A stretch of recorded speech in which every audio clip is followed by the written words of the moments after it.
Here we go then. The start of the Rugby Championships, the World Cup getting closer. It's South Africa versus Australia at Loftus Versfeld. Here is my reaction to the teams. I'm going to make a combined team out of both sides as well, as South Africa looking to defend their title and Australia looking to see what they can do with a new Eddie Jones era.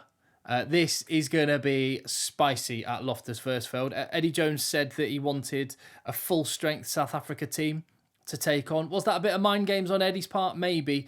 He hasn't got his wish. Let's have a look at the teams, starting with South Africa, and I'll just remove myself from this. As I do so, a reminder that if you haven't already, please do hit subscribe, because there's loads of content going to be coming. I will be out in France for the World Cup, and I'm going to be at the grounds speaking to some players, as well as doing loads of stuff like this while I'm going around France for the 7 weeks. I'm Tim, this is Egg Chasers. Hit subscribe, leave your comments. So, there is your South Africa 15, well, 23. Stephen Kitsoff leapfrogged Thomas du Toit from the bench into the starting berth when Oxenche was unavailable. I think the most interesting thing it's worth pointing out about South Africa is the fact that they have already sent a load of players to New Zealand ahead of the next game. Presumably, they've sent them ahead to go and plunder New Zealand villages, impregnate their women, that kind of thing. And if that was the job you wanted them to do, then you would send Lou Diaga, Franco Moster, Jasper Wiese, Ebenet Sebeth, Malcolm Marks, Jean-Luc Dupree. And actually, on Jean-Luc Dupree, let's talk about second row, back row area, particularly the lock area, I guess, because Jean Klein, not one of those is right. Anyway, he is back in a South Africa jersey. He grew up dreaming of wearing the green of South Africa, but he decided to wear the green of Ireland for a little bit, and now he's back playing for South Africa. I don't think it's what World Rugby intended the change of nationality and repatriation to do. It was meant to help nations like Tonga and Fiji, but fine, South Africa get the benefit now. I'm a little bit cynical about the whole thing, but I'm pleased for Jean Klein because he is a South African, and if I would do exactly what he did in his boat, but I think there's something important about playing for a team you actually are the nationality of and identify with. Anyway, the fact that Jean-Luc Dupree is out in New Zealand, I think says that he is above the other guys in this squad already, and maybe he will fill that second row, back row hybrid kind of position. And I think possibly this team, this South Africa team, you're looking at just trying to find that who's going to get the last couple of spots which are open.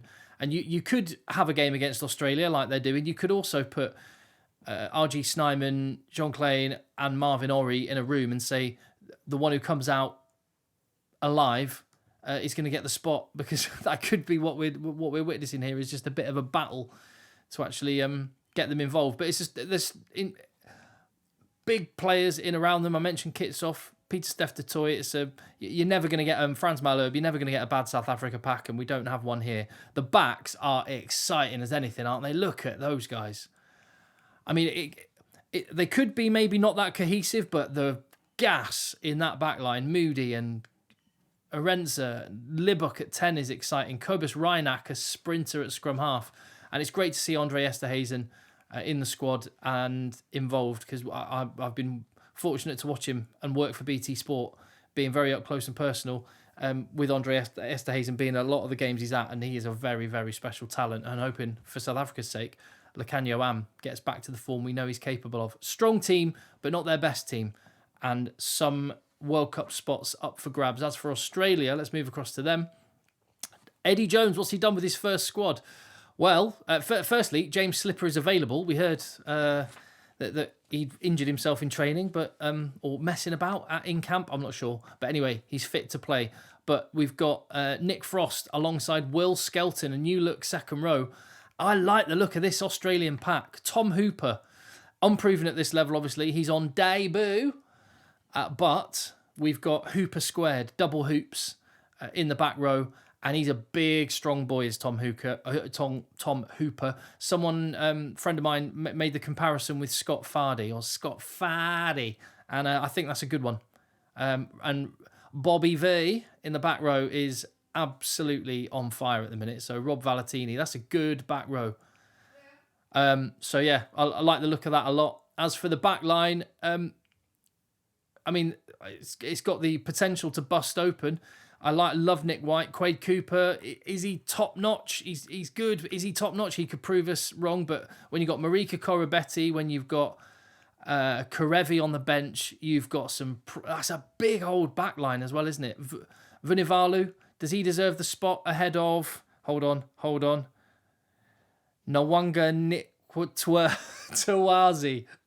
I will get that right. Maybe that's why he's not been picked, is because the commentators have just said, Eddie, do us a favour, mate. Play Vunivalu. I like Tom Wright. He's been getting some criticism, but I'm a big fan. So overall, Eddie Jones's first Australia side, I like it. I'm encouraged. And in Will Skelton, they have got an absolute unit. He is a game changer. There's an argument that he could be the most valuable player on earth, in the sense that there is nobody else that quite has the skill set that he's got. Ebenezer is fantastic, obviously, and there are some massive guys. Emmanuel Maeafu is going to be available for France very soon.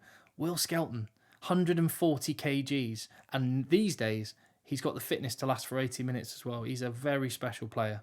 So I'm so excited for Australia that he's back. I'm scared from an English perspective because I don't really want to face Australia in a quarterfinal. They scare me now. As for a combined team, let me bring this back up, get rid of myself once more. So taking the players from both sides together, who would make a combined 15? What do you make of this? Oh, I haven't. That should be Stephen Kitsoff at loosehead prop. Forgive me for that one. That was the late change. Just brain farted that one in. So yeah, Stephen Kitsoff, an all South African front row, and certainly the depth of Australia's front row is going to be tested with the guys that are on the bench. Tell me what you think about that. But an all Australian second row and 2 Aussies in the back row, having shifted Peter Steff across. What do you make of that as a pack? I think that tells you that Australia have got a little bit of something about them. They can stand up to these big international teams, I think. And I think that's one of the objectives that Eddie Jones has looked to do. But South Africa have got the firepower, I think, out of the two.